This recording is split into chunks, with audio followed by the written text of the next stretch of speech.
Welcome back to our Best of 5 series between Evil Geniuses Academy and TSM Academy. We're heading into game number 2 with TSM currently in the lead. EGA scoreline fool you. That was not a particularly dominant game 1 from TSM Academy.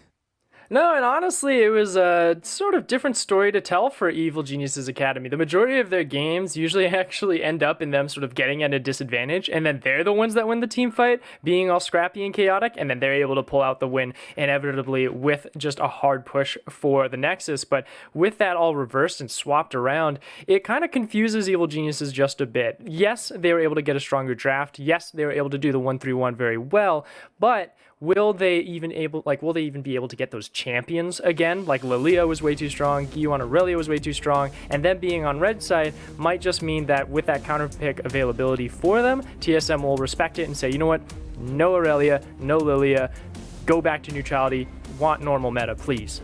Alright, well I can promise you this is not the same draft as we had in the last one, even though the sides and the current bans are the same. Galio, Nidalee, Graves, Morgana a bit earlier here for Evil Geniuses being taken off the board. They banned it in phase 2 in the last game, if I recall correctly, but probably just insulating against Caitlyn Morgana taking over the 2v2. Twisted Fate going to be banned once again by TSM, so no real changes. Evil Geniuses, we'll see if they keep banning the Akali. That was kind of the red side ban in phase 1 that stuck out to me from EG.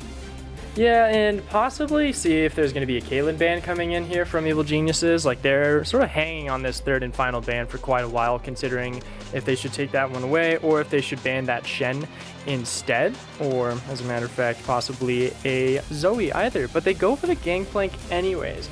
I don't know if I fully agree with that, but hey, it does mean Akali goes through, and they steal that away from Gyu for TSM Academy. Instant Akali pick there for TSM. I mean, you know, you play Zoe, getting beaten up by Aurelia in lane all along. Doesn't feel all that fun for Evolved. And even though, again, he has played so many control mages this year in Academy, kind of in his burgeoning pro career, the thing that stuck out to most for me when I started watching Evolved play was at Scattergrounds, before he got picked up eventually by TSM. He was actually drafted by EG, by the way, as the first pick overall in that Honda Scouting Grounds. His Akali, which was a menace in the metagame at that time, was disgusting. So, like, yes, this is a player that is trying to like learn how to play pro and you know, be a good teammate and be a complete player. But here's Akali and his assassins. He's a Katarina player, of course. He knows his way around this kind of pick for sure. As Lux exhibits an O from Coco the Dragon. Yes, a big old O, because I'm curious if it's going to be just sitting into that bottom lane, sort of being a substitute to what Morgana does with being bindings and being shields and just providing that decent amount of damage and harassment in that bottom side. That's the most predictable way, but honestly, I'd always love to see if Yu decides to bamboozle us and throw it into the mid lane against Akali, which would be an interesting ploy. Nonetheless, they had a pretty creative composition last time around. Why not continue the trend?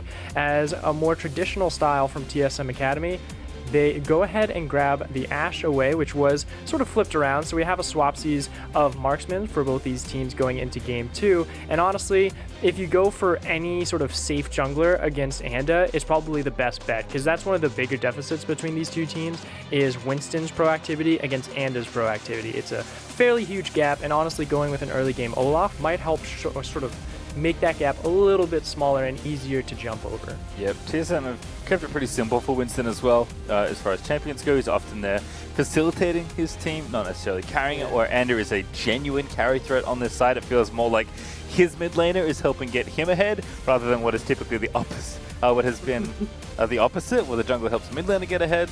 So there is that different dynamic between these two teams. And that way, and with Lilia available, actually decides straight for Lee Sin, maybe trying to detect this Akali a little bit more. Yeah, might see if we go for a little bit more of a beefier jungle end. Like, they could possibly flex a Volibear if they decide to, going into R4. But even then, I'd rather have someone who has a little bit more, like, damage here for this top lane for Kumo. Like, I want to see R4 Renekton instead. Set's still available, so you could say, you know what, well, we could do a set mid and then possibly do a carry for Kumo instead if he's really feeling it. But at this time, honestly, I don't think there's anything that TSM Academy has to worry about outside of a potential Aurelia still on the board. Yeah, going to take LeBlanc out of the picture. That's been one of the more common counter picks to Akali. As you mentioned, there certainly is the possibility of Lux mid, although it's a little unlikely. Lux is surprisingly good into Assassin-like champions. Turns out having shields and a binding makes it really hard for Assassins to kill you, which is all they really want to do. Yeah, and if anything tells me about sort of the historical practice of these two teams, do you will try and sort of go punch for punch here? Might go for an aggressive style, like Aurelia still being available, could R4 that one. Renekton is still on the table as well for both of these top laners. And with the jungles both being filled out, it's a question of how much will TSM Academy allow Evil Geniuses to sort of create optimization and priority tools to help Anda out in that jungle, or will they be able to deny them, neutralize them potentially with some of these more stronger top lane or mid or sort of bot lane performances? Because we still have to get the support for treats. You could go Ashe Braum once again, which is an extremely strong lane, and you could still have a Renekton here once more. Like, I keep pushing on this Renekton. I know it's obnoxious, I know it's a meme, but honestly it's the best thing that I think Dokler could grab up going into game 2. I like Renekton R4 here a lot for EG if they want to go for that, but they are going to mix it up here and go for Jace. He's question mark? Was banned. Maybe? Okay. Last game, yeah, Jace for Kuma. And it was, it was banned from TSM actually last time, so I'm kind of intrigued to see how well he's going to be going into it blind, as a matter of fact. So it actually does sort of counteract these fighters as well. So a potential Camille is on the board because she has a better gap closing tool with her hook shot coming in and being able to get on there and then make sure that she can stay with that. But they decide, you know what, Shen might be a little bit better, say forfeit this top side, you can farm as much as you want, Kumo, I'm going to pay attention to this bottom side, and honestly maybe look for, I was going to say an engagement support might be great, like a Nautilus is still available, Leonis is still available, all of those are on the table, and if you have a Shen and a Kali to just roam down to this bottom lane and dive, that's probably the best option for TSM to really get this rolling. Oh my god, they did pick Soraka! I don't agree with this, Pastry. I was really praying, I was saying don't talk about the hover, don't talk about it, and they just block it in anyways.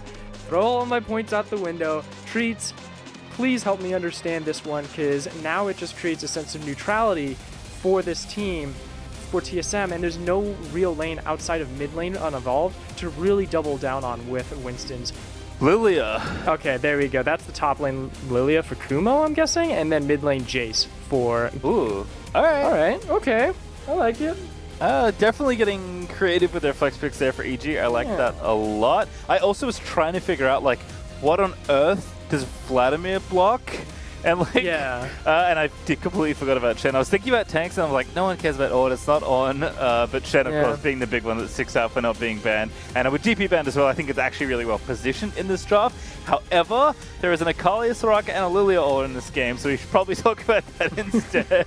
Yeah, let's talk about those ones, because honestly, Lilia kind of does that counteractment, sort of the same as Vladimir, because you're not going to be auto-attacking with her. You're just going to be spinning around, getting that true damage on her Q online, and then looking for more of those obnoxious sort of death by 1,000 cuts strategies for her. And honestly, like, this is the issue I have with TSM's draft, is that with the Soraka lock-in, you don't have a lane to prioritize to get it online. Yes, Ashe with Enchanted Crystal Arrow is great, and you could possibly lock them up with the silencing zone with the root coming in from Raka, but you don't have priority in it, right? Because you have a Lux and a Caitlyn who are going to just keep you at arm's reach, honestly a 10-foot pole reach to be fair, and it'll just allow the rest of the team of Evil Geniuses Academy to do what they want. So I'm very interested on how it goes, but you know, it might play out completely differently.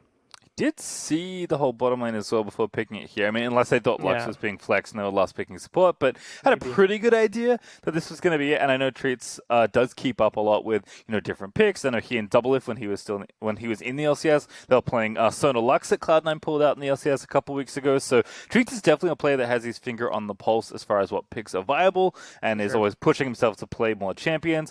Yes, he plays Braum a lot as well because he's extremely good on that champion, but I am curious to see what the thinking is here. And don't worry, if we're questioning him now, he'll answer on Twitter later. He's very active there as well. So curious to see whatever the explanation is. But I agree. I always worry when I see Soraka because it just seems so fragile. But if it's good, it's so annoying.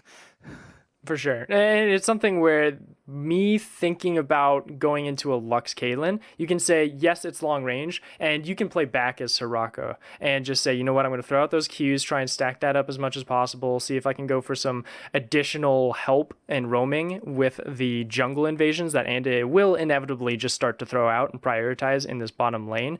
But it doesn't really bring a valid argument or a strong argument, to be fair, because Lux has an extremely long range with Caitlyn. You can poke out fairly easily with them and always have that priority. So yes, you have that capability to sort of throw out and do a sustain war with them. It's not the strongest, and it's really honestly not the most advantageous for the rest of your team to just be sitting there and just giving priority over to the side of Deathly and Matt.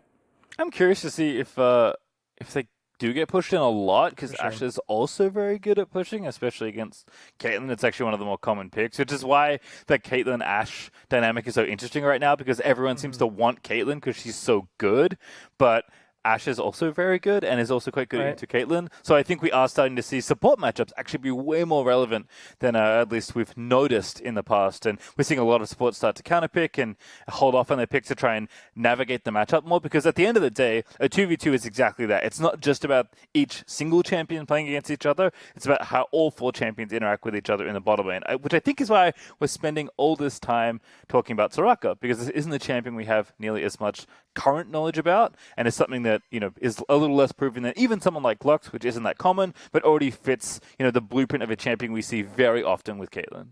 For sure, and that's what's going to be so great about this game going into it, is seeing how interactive Soraka is in this matchup, in this 2v2 scenario, because with the Caitlyn and Ashe, as you mentioned, being extremely strong in their own rights, one utility with Ashe with her Enchanted Crystal Arrow and her Hawkshot to keep track of Anda and start engagements, and then Caitlyn with just her ludicrous amount of damage with Lux to sort of help reinforce that and really make kills easier to secure. Both of these 2v2 scenarios are viable in their own ways. Now it comes down to the fact of how these teams are going to optimize the conditions that these two provide, especially with a very scrappy mid lane with Akali and Jace going head to head.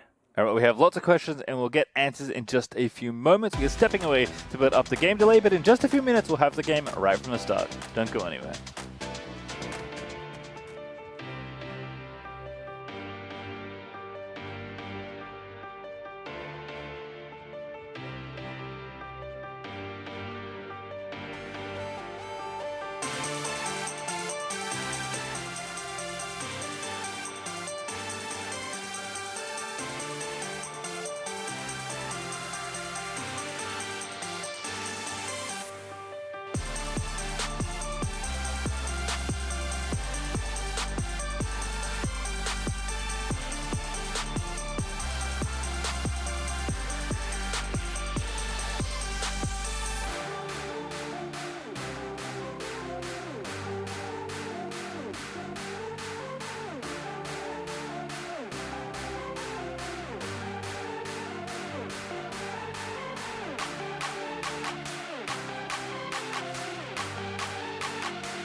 Welcome back. We're almost ready for Game 2 of TSM Academy versus Evil Geniuses Academy. The champ select is done. We got some spicy ones up and down the board, but we'll start in the bottom lane once again. If you're just tuning in, there is a Soraka in bottom lane there for treats alongside the Ashe, and Caitlyn this time is being paired with Lux. So with some of the conventional supports being banned around, they're still trying to assemble strong 2v2s, albeit with some slightly different champions. Yeah, and we talked a lot about it going outside of the draft and through the draft, all around it, but it's just a mention of going from, yes, the stale ADC meta is great, we love Caitlyn and Ashe, now it's a question of how varying of a delicious support comp can we really make, and Soraka is one of those things, as well as Lux, that can make a delicious pick or kite comp, depending on how you build around it. So both of those, I'm going to be interested to see how they interact with each other and keep tabs on those. But the top side of the map really tells the tale of these two comps, where Lilia on Kumo tells, all right, we're going to do pokes and we're going to kite around you and try and whittle you away, death of 1,000 cuts, where Dokla and Winston say, you know what, we want to be scrappy, we want to dive you, we want to fight you, get really into your face, and then be able to take objectives once you're just completely gray screened and taken off the board. Yeah, as you can see, the team's fanning out across the rift once again. There will be no creative level 1 action, as all the teams are just going to chill out. Looks like Ander isn't getting any help. Dokla is going to get some there, but Kuma's already going to wander in. He's got the comment. He's ready to start spinning that branch around, but does not want to face check this Shen, which I think is very smart. Because if Dokla hasn't skilled the point and you get taunted, for sure the Olaf will chase you. Oh yeah, and you have no escape tools on Kumo. Sure, you go Q and you get some bonus movement speed while you hit people, but even then, you have the axe, which will just chase you down. And honestly, I think we've all seen how well deers do against hunters in that traditional sense. But nonetheless, the fact that it is a calm and stale start to the game does help out Evil Geniuses Academy a bit, because it allows Anded to do his thing, fast clear, get aggressive, get into Winston's face, and then they can just grab priority of these lanes. Because I want to give it to you, Lux, Caitlyn probably have a little bit better level 3 style than Treats and Lost respectively, and the same goes for Kumo and Gyu. They'll be able to push them back underneath their turret, farm safely, and give those priorities like we see right now. And it is completely safe to just go ahead and take this red and possibly triple buff Winston. Yeah, Winston unfortunately is walking to a side of the jungle that has already been cleared off by Ander. That level 1 is really interesting as far as jungle passing goes, but yeah, hold that thought because Ander, okay, he's just going to go Krugs. He is going to be spotted here, I believe. Yep, Speeds are going to sniff it out, and he'll be chased off. He actually takes a ton of poke already from the two bottom laners. Good call from the TSM Academy squad. With Winston going to that top end, he sort of said, you know what, I'm going to see it. I'm expecting Anda to force me into a vertical jungling style. A little bummed out that the red buff was already gone for him, but it does communicate to Lost in Trees to say, hey, because I think he's going vertical jungling, check the Krugs, check my buff, see if he's there. And the fact that they got confirmation on it does mean that Winston can go ahead and clear this top side and possibly punish Kumo, who is fairly in over his head. Yeah, this lane's in a really bad spot, but a root down to the bottom side is going to be in trouble for Treats. First blood is going to happen as the headshot is going to connect, but Kumo's going to be second breakfast as Winston's going to take him down. All right, well, a successful plan from both of these teams, and possibly we'll be able to burst him down even more. Oh my goodness. Weeshi there. Lost is in a very unfun situation, but nonetheless, the fact that both of these teams were able to get a kill onto either side of the map really helps them out, especially the fact that Deathly and Matt got a solo kill without any jungle assist. So here, let's look at that again. I was talking about the level 3 power spike of Deathly and Matt, and this is exactly the punishment that you receive. Oh, brutal kill there as Treats does fall down. Soraka is so fragile. Winston just with great pathing. Yep. Off the information that his team gave him by spotting Ander, whose extremely creative counter jungling has led to a little bit of a farm lead now for Winston, because he was able to take down at least one extra small camp, because the TSM dual lane forced Ander off. But the fact that he even got there is really cool. Like, a long time ago, we took off Lee Sin's ability to actually W allies, which includes minions, and I don't remember the duration enough, but Ander actually W to a minion, which normally would be revealed, because the little shield would still be on there, but because of that change made a long time ago, Ander was able to take the fastest route possible to take that red. So even though he was spotted, which was also good for TSM, Ander with a very creative bit of pathing out, which is something he's certainly been on top of. This man has to study like almost every jungler in the world, I feel like. He's always got a new path going, as Kumo getting 1v1 by old Doku because he ate a taunt and he hasn't TP'd yet. So Yeah, spend some of that money. Unfortunately for him, Dokla on Shen just absolutely slaps with those Q charges as well on the sword, so he'll be able to really bully him out. I'm curious to see how well the Lilia pick goes into the Shen. Like, yes, he can will you away, but you kind of need some items to make sure that the AP scaling on your kit really comes into full effect and feels impactful, right? And with how Anda has been sort of walking around this map, he's not going to have the priority or even the pressure from his jungler to really look for kills either. So yes, they're all pushed out. Yes, they've got all of the TSM Academy under the turrets of their own lanes respectively. Check that box for Evil Genius's Academy. Now you really need to double down on it. Look for some dragons, sneak away a herald, take some camps away from Winston, and Winston is actually on the upper hand here, making sure he has pressure. Matt's in trouble as well, got eaten by a couple of slows there, but there's Winston going to get shot up there, and a low, and he's going to be killed by Lost, and now Matt's in trouble. He does have his flash, he's surely going to be forced to use it here, but he doesn't go for it yet. Lost instead flashes in for the quick double kill, and now Giyu's down here looking for the sniper. Treats has healed everybody up to full, so Winston's going to go back in, maybe fancy a fight onto Deathly, and Giyu is way too late to influence this skirmish. I don't know why Evil Geniuses would go and try and re-engage in that fight. Like, you can see Winston's level 5. Anda should have communicated that he's level 4. There's no way that they can burst him down. They don't have an Ignite available either, so Treats can just heal him all the way back up. And you can't get the 1-for-1 either because of that specific reason.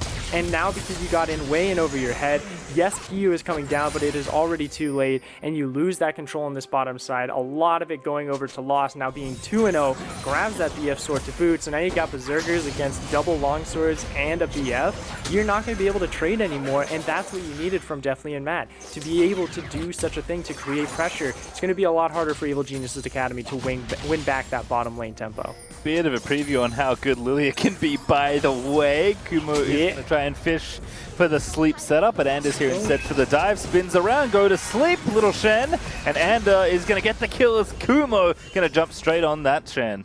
Yeah, that's almost all Kumo right there. Like, Anda was still level 4 coming in for that gank. He got the bowling ball, got the sleep, and just thwack with the Eep. And great job from him in that solo lane. I was thinking of how interactive and punishing Kumo's Lilia will be. I think I got my answer, Pastry, as now we can see if we can possibly look for some pressure on this bottom side. Honestly, Winston should just sort of clear top to bot, maybe look for a reset and prepare for this Infernal Dragon. Evil Geniuses does have the tempo and pretty much the damage to catch them off guard and speed past for this objective. Yeah, mid lane though is the kind of the last place we wanted to touch, and so far it's going great for Giyu with the counter pick. Jay's here, he's got the Hexdrinker already. He's constantly pushing in Akali. I mean, this is somewhat expected. Akali's actually not a particularly good laner. In fact, she's not particularly good until she gets Gunblade without assistance, but Evolved is getting slammed in CS right now, so this is certainly a gap he's going to look to try and close if he can, and he has been given a very high agency champion. Evolved has been so good at playing control mages, at just kind of farming things out and being a very consistent player for TSM Academy since starting his career this year.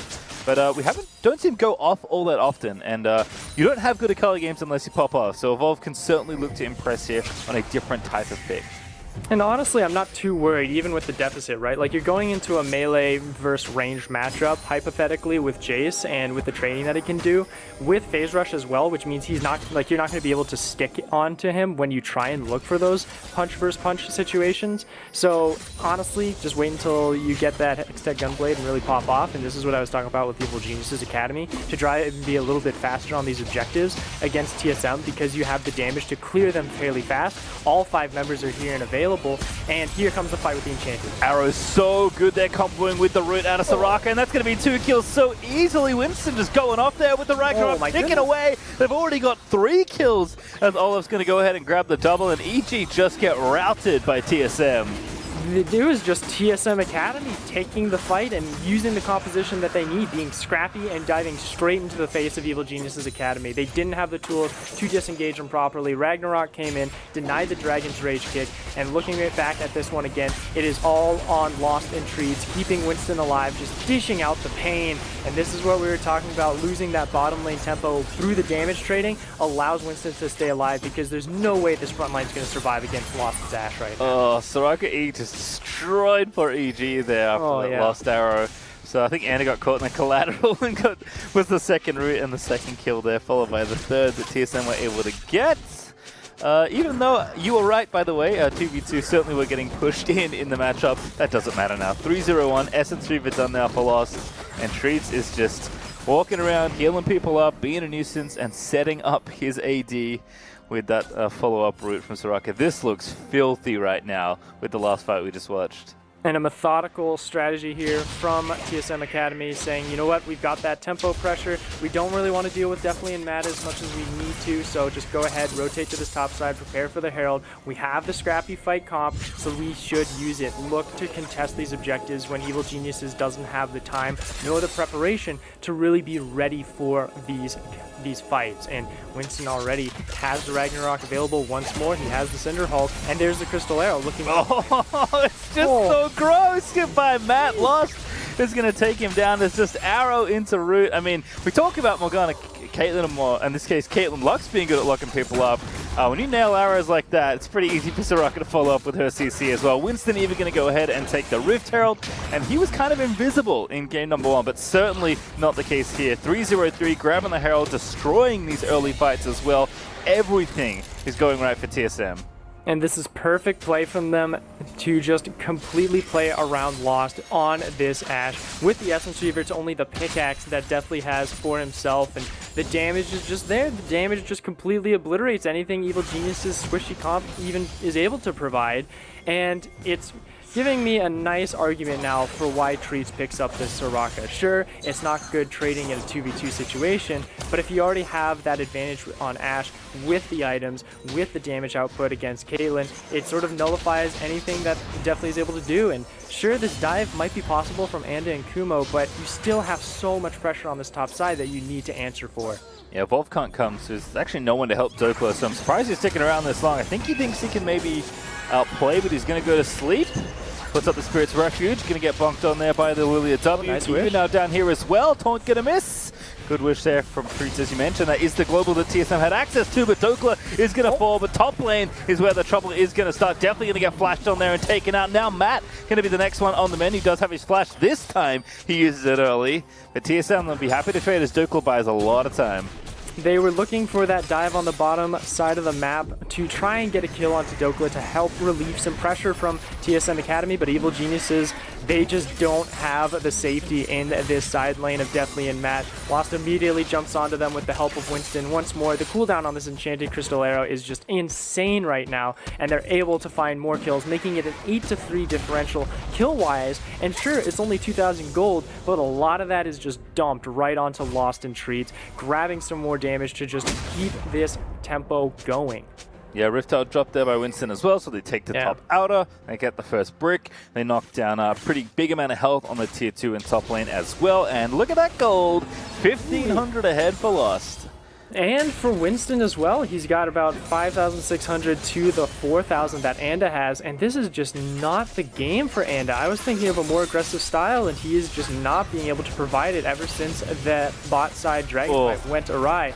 And this is just disgusting to watch, honestly. There's nothing else to break down about it. It's just Lost is optimizing his lead. He's finding those picks, making those plays, and Treats and Winston are just there to reap the rewards. Rank 1 arrows back up, by the way. Essence is working overtime.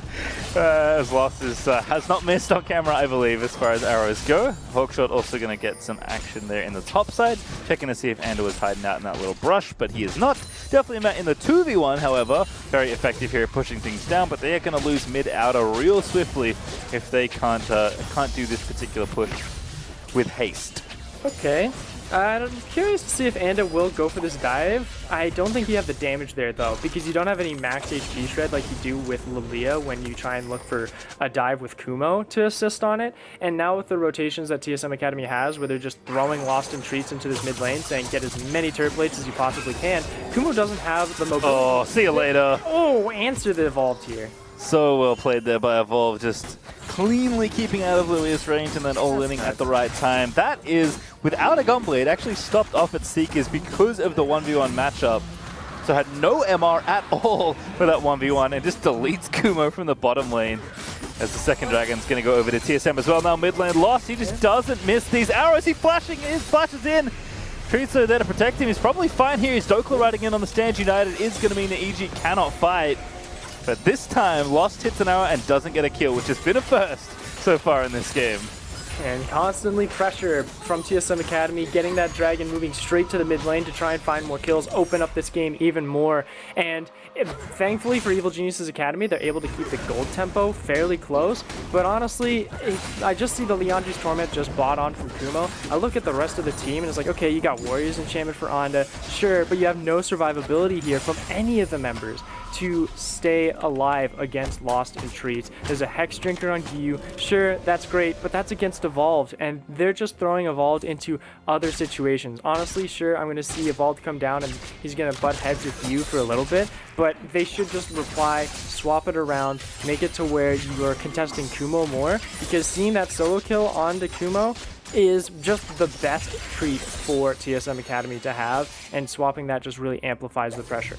Yeah, we've seen again, Gyu be really good on Assassins, picking offside laners, Evolved showing similar prowess there in that last engagement. Doku also just hanging out, you know, taking his lumps there, in the weak side top lane, everyone's been hanging out. He had 3 people there briefly. Kumo's got like a 30 CS lead or so, and Dokula's just going to go ahead and contest the Grump. Lilia passive is going to give that 105 gold over, as Dokula will not be put to sleep this time around. But again, he's just chilling out.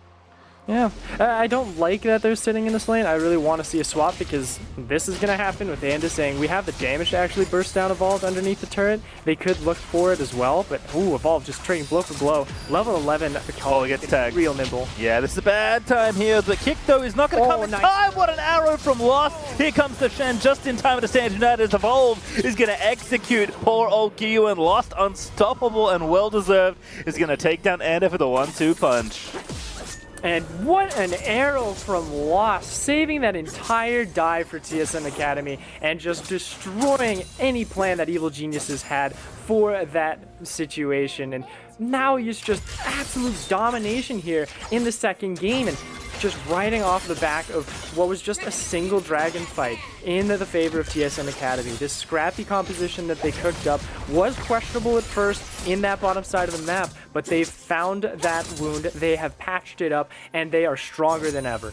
Yeah, I was looking for the Shen ult cooldown, and Dokula didn't have it quite up when Evolve was getting dove, so Evolve did a good job buying time. I forgot about the other 2 globals that Lost and Treats have on this team that made that dive a lot less scary than it looked like from the outset. So Evolved, I think, knew what cooldowns are up, just bought enough time for his team to turn it back around, and then TSM take full control of that bottom lane situation as they're going to start up Rift Tower number 2. They've knocked down mid almost there as they do damage to it. They've still got that first tower. They're up 11 kills to 3, and that gold lane is not slowing down. Up about 4k as they look to take down this second Herald.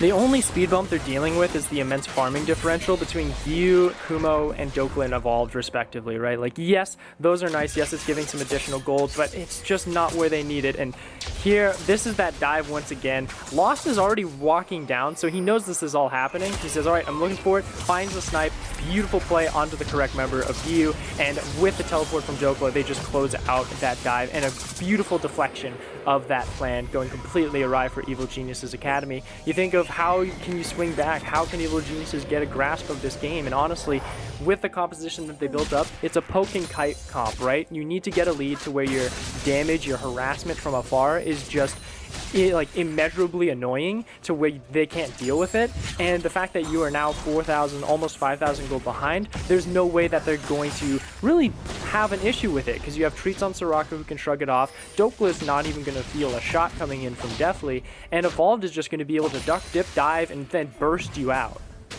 Yeah, Evolved also has the Gunblade now, which he didn't have the last time he got dove. Finally finished. Winston's going to go ahead and channel Rift to mid.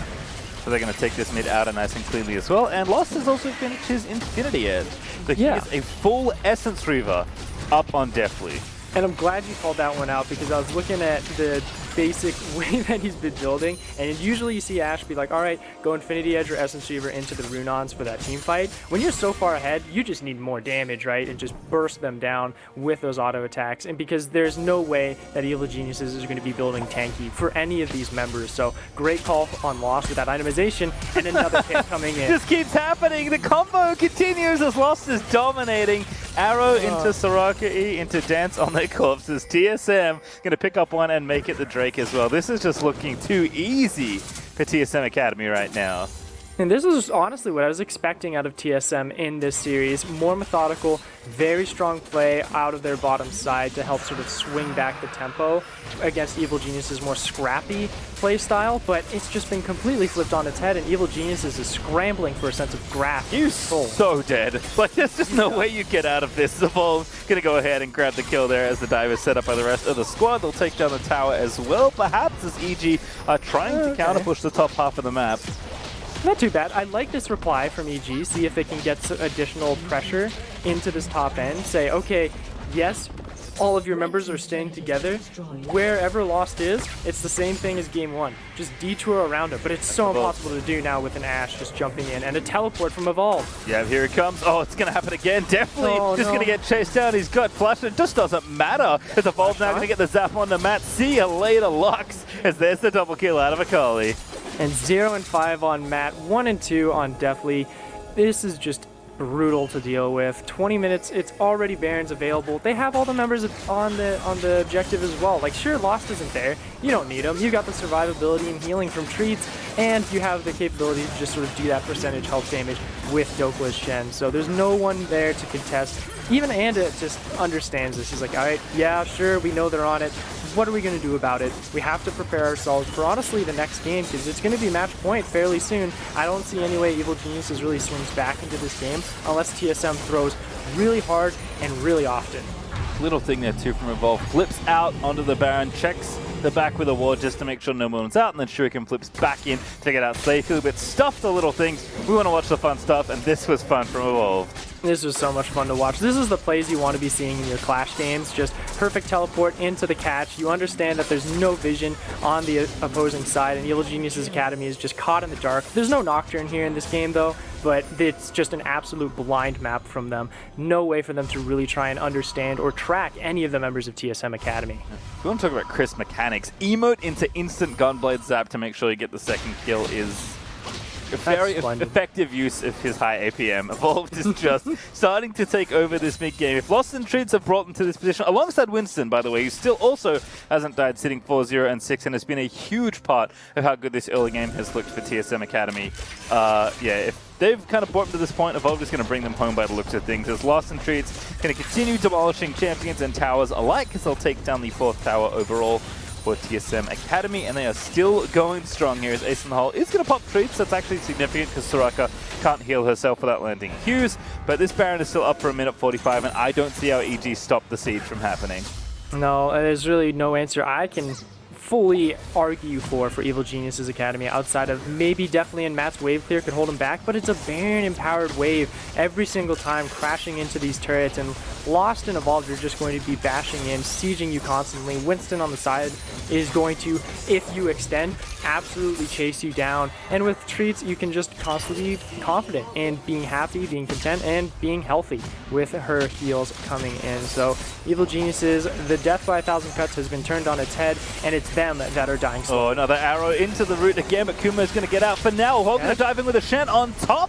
But a good kick there from Anda, but Kumo, yeah, wrong place to be. Good stasis though, but the Wish is so much healing as Evolved. He's going to stay alive for a little while longer. The headshot is there, though, as Deathly he's able to grab that shutdown, and EG going to look to turn it back around, but it's only one kill so far. Dokla going to be the next target. This is fine, he says, but maybe it's not, as EG grab one at least. Yeah, one is fine for TSM Academy. Yes, you dived in, got a little bit in over your heads with the full commit before the turret was gone. And even though Kumo was just in the middle, the Zanya's timing was perfect. He got the Q proc on multiple members to help shred them down with the max HP shred from Lilia's passive. But the Treats heals coming in, the Wish making sure all of the members were healthy enough. Great targeting from Evil Geniuses Academy to burst down Evolved and find him in the Shroud. But you don't lose really anything from TSM outside of that one member to slow the game down just ever so slightly. All right, well, TSM gearing up for the Cloud Soul very quickly here in this game. 35 seconds and it'll be theirs. They've taken 3 straight Drakes in just a short amount of time, as they have been ahead for so much of this game. Still 5,000 gold ahead, but EG are going to be forced into a 5v5 that they don't want. We'll see how they tackle it here. This is just some NA RAM here, Pastry. There's nothing else for TSM to do. They're like, that's can't true. Control side lanes. They're like, we just find a pick, we dive them, and we kill him. That's all we need to do. 10 seconds until Dragon. Yes, that's great. Look at the vision control they have on that bottom side. They are absolutely shining down there. And then now with this Soul going to be taken down, all of EG is on the top side. They know that there's no way for them to contest it, or they just had a little bit of a poor timing on that one. And with the Cloud Soul, the cooldown reduction on this Wish and this Enchanted Crystal Arrow is going to be absolutely insane. I wonder if Lost Arrow is actually like on like a 60-second cooldown, because that's just going to be an arrow a minute, a fight a minute, and that just means Evil Geniuses are going to get overwhelmed by the amount of times TSM is going to be able to fight them. Yeah, I'm curious to see how fast the cooldown starts ticking away. As Lost surely going to be looking for one in just a few moments. Even checks the Wolf Camp just in case. As Treats is going to go ahead and sweep out that blue trinket because TSM have grouped up nicely to take down turret number 6. They look to take down the bottom tier 2. Giyu going to dive in and make something happen. Gets arrow to the face though. As Evolve has already dove in, but he's trying to dash out the back. He's into stasis. He needs a little bit of help to get out of this one, but Dokla is the hope he needs. The Wish is not enough though to stave off the incoming damage, and Dokla's taking up the tower, doing a pretty good job of it, if I may add, but Kumo slapping in there with the Q, but no ulti, as he does pop it, puts 2 to sleep, but the Ragnarok is popped there for Winston to keep everybody else out. A very good attempt there for EG, but not quite enough, unfortunately, due to the gold difference. And one evolved for one turret is the trade for TSM Academy, and they just go straight back into it. 16 kills to 5 and an immense gold lead. Sure, it's 5,000, but with the team composition that they have, 5,000 is just enough for them to really take this game by storm. And it's been doing so for the past 15 minutes, Pastry. It is insane how well they are able to take their advantage, and all of it just coming off of that dragon fight. Like step 1, it was they had the pressure on the bottom side. Definitely and Matt were already, in a sense, in a good state.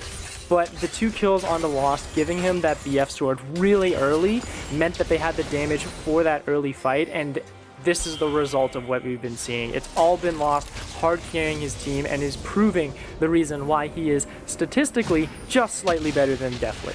Yeah, I mean, he hasn't died this series, so certainly keeping the KDA intact as far as wanting to stay on top of that particular competition. Lost going to get eats and poke, but he's going to heal that back up nice and quickly, even as a QSS right now for good measure. So 3 items plus a premier defensive item as well means that it does feel like TSM are well equipped, despite the hiccup there, to keep taking over this game. There is Baron up in 5 seconds. TSM did not crack an inhibitor down. That's one of the things that EG can lean on as good news, but that is about the extent of it. As Winston is getting in there for the vision, he is really embodying the old battle ward mentality that Peanut used to have. He is just checking all the brushes with his face. Oh, and I love it, especially with the cloud environment that he's getting with the bonus movement speed. He's just like sprinting around, just like doing laps around this red buff camp and just making sure he can keep track of Anda and the rest of Evil Geniuses Academy to prepare for this inevitable Baron. Honestly, you're going to wait for him to go ahead, possibly take that blast cone over and prepare for it, but he is, honestly, this is a little bit wasting too much time here, Winston. This is where you back off, this is where you prepare and say, you know what, Lost, push out that wave, let's go now. All right, little awkward timing, gives a small amount of breathing space for Evil Geniuses to read it, but they're already, their eyes are blotted out. Winston has started it, Lost is shredding it apart with this Ashe, and there's a Hail Mary rush for this contestant. Yeah, I think the reason they waited is because they have such good side lane control, but EG are going to get spotted. Treats is now going to run interference. Going to try and slow down Ando. Steel certainly on the table if he can get in there. Treat's going to get queued, but it's just going to run away here. No one's going to follow. The stun's going to land, and here comes Evolved over the top. Looking to flip into the fight here, but the redemption is down. He gets kicked out of it, though, but here comes Dokla with the Stand United. There's the execute in onto Deathly, and TSM, they'll take the fight. They don't need the Baron, as that's going to be 3 dead already. Make it 4 as Kumo into stasis, but only for a short while longer, and is going to die, and that is going to be the ace and the game for TSM Academy. And it was Lost that got his team here, but it was Evolved and Dokla who closed it out. All 3 carries were there for the finish and taking it to match point here in this series. This is the expectation that we were looking for from TSM Academy, being the best seed here against Evil Geniuses, who were able to wiggle their way into the semifinals. But now, welcome to the semis, Evil Geniuses Academy. TSM Academy is online. Yeah, looking like it's going to be a lockout, but we'll have to see. TSM, they're going to take down the Nexus to make it official, and they'll take the 2-0 score and as well. EG still in this series, but if games look anything like that, EG have no chance with how TSM are looking. You know, maybe Treats in it a game to calibrate, because they're looking awfully sharp now in the 2v2. Yeah, and Evil Geniuses, I'll give them a commendation for making creative compositions with Lilia and Jace I in love the their solo drafts. lanes. Their drafts are very fun to watch. They're really unique and holding these picks until the last second. The Soraka was a little, like, I thought it was troll, but then Treese just played it so spectacularly and was able to just dominate those fights. And for some reason, Matt and the rest of the Evil Geniuses squad never respected it. Sure, you had the Executioners calling, but Ignites were on cooldown every time there were fights. They weren't onto the right targets, and the targeting was just so awkward from them that TSM, with that 2 kills from Lost, was able to just take this game by storm. I'm really looking to see how well Evil Geniuses and TSM are going to go into this third game with these drafts, because yeah, it's game time for EG. I think they need to go back to old traditional. Yeah, certainly it's like the obvious draft point is you clearly cannot ignore Akali, right? Yep. They banned it last game on the red side. They left it open this time. TSM instantly took the pick, and even though the landing phase was rough with the counter pick that Gyu gave himself with Jace, Evolve took over the rest of that game, certainly. So a champion that will continue to be contested and very likely banned between these two teams, especially if a side switch does happen. Things did actually start pretty well, though, for EG, we have to mention. So we'll take a look at the first blood in just a moment and see how that one cooked up, because if I recall correctly, this was an EG first blood in the 2v2. Yeah, and it was at that level 3 power spike where Deathly and Matt had all of their tools online. They had the capability to have that trading potential with the shields and the lockdown, and this was Kumo just sort of being way too aggressive and in over his head. Like, we had a great call from communication from TSM Academy saying, hey, and is going to be trying to do vertical jungling. Let's spot him out. Cool. We know where he is. Winston gets control of the top side, and Kumo or the rest of the Evil Geniuses, whether it was a communication issue or just like an ego issue from Kumo, really didn't respect the fact that Winston was there and lost his life in the process. So this time around, I'm looking to see if they're looking for a more like well-rounded composition, because this pick comp just did not go well. It is team fight. I remember this one. This was one of those dragons where TSM just did everything right. I mean, that to me was the moment where I'm like, oh, that's what Astral Rocket does. That's pretty good. Yeah, I think we should play that more often. I'm going to be playing that in some duo games when I get offline. But in the end, like, you looked at that fight, and you say, all right, what were the items on all of the members? Like, Lost had that BF in double longswords, where it was just a Berserker Greaves on to Deathly. So there was not a lot of damage, especially with the fight being so spread out already. That plays into the scrappy and brutal composition that TSM Academy had already cooked up. There was no way for them to create space on Evil Geniuses Academy side. So from there, it was just a recipe of disaster for them, and TSM Academy was able to take that and really run with it. And we saw the stats set briefly. I do want to again commend Winston for out-jungling and after getting destroyed by the Lilia in game number 1. Like, the numbers almost reversed after 2 different games. And even though TSM did win the first game, it was very close. This time around, Winston got the edge in the jungle matchup and had the option maybe picking something else, but didn't seem to have a good answer for the Olaf, and Winston able to take over there. But of course, the hero of this series for TSM, we said his name so many times in this game, it was Lost. He just played so good. And the amount of arrows he had, we could not fit into one clip, so we'll just bring a single arrow instead. This is probably the best one of the game, though. Yeah, this was the best one by far. Being able to deny the entire dive strategy that Evil Geniuses had cooked up to try and get a sense of control back into this game, all being thwarted by those arrows, and just pick after pick after pick. I wonder how big that quiver is on that Ashe right now for Lost, because it is Legolas level of accuracy on him. He is just doing so well. Evil Geniuses now is backed into a corner of saying, all right, well, we can't give him Ashe because he played so darn well. We can't give him Caitlyn because he created so much space, and TSM Academy played really, really significantly over Evil Geniuses in game 1. So now it's saying we're backed into that corner. We need to find a winning bottom lane again to have that recipe of success for Deathly and Met. And we have to answer this issue in the top side of the map where Kumo is just never really able to overwhelm Dokla, and same goes for Gyu and Evolve. There's just no sense of advantage in these solo lanes. Yeah, very curious to see what sides the team has picked, and we'll get into that as soon as we know. But yeah, we have to worry about Akali. We certainly have to worry about both sides of the common bottom lane matchups now, so whether that's fixing support or trying something completely different and banning some of those champions, remains to be seen. I did also get word, thank you producers, that blue side was picked for EG, which I think is a smart one. You probably need to start, opening up some of those strong first picks for yourself here, so they are going to go ahead and move things over. Yeah, and I think it's the best timing as well for them going into game 3 on match point. You need to get those priority picks. You had Caitlyn beat you, you had Akali beat you now. Get control of those. Maybe get a strong advantage early game jungler again for Anda so he can really shut down Winston once more, who was able to piggyback off of Lost and Treat's success. And you haven't had great success in the counter pick rate either. Like, they're just sort of going to the wayside. Sure, you can still counter pick the setup on the bottom end and make sure Definitely and Matt get a winning advantage. But with the neutrality that's been happening in the solo lanes, as I mentioned, is something that you can sort of sacrifice to get that first priority pick. All right, with that victory, TSM has brought us to match point. The series isn't over yet, but it is looking like it may be shortly. So we're heading to a quick break. When we return, we'll dive into our pivotal game at number 3. We'll see you here.